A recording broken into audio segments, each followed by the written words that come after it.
अब सारी चीजें छोड़ें, सबसे पहले मोदी की ये बकवास सुने।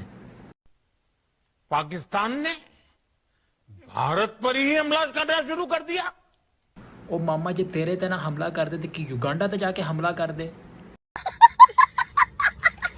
ये जो मिसाइल फायर किए हैं तुमने पाकिस्तान के ऊपर, इसका क्या रिटेलिएशन जाके युगांडा को दिखाते। तुम पे ये रिटेलिएशन दिखानी थी ना, तुम्हें सबक सिखाना था।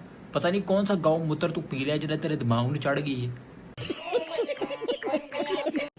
रुको जरा, सब्र करो। पाकिस्तान के ड्रोन्स, पाकिस्तान की मिसाइलें भारत के सामने तिनके की तरह बिखर गई।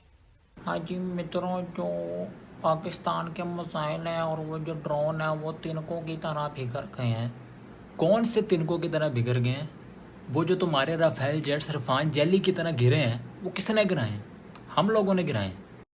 बात तो सही है। उसके अलावा जो तुम्हारी एयरबस AS400 जो हमने गिराया है तुम्हारे ड्रोन सिस्टम का, वो किसने गिराया है?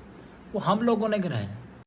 क्यों जी, 50 आ गई कि नहीं? थोड़ा सा जो है ना वो इंटरनेशनल मीडिया भी देख लिया करो जाके। सारी उम्र में जो कर जा बड़े आ रहा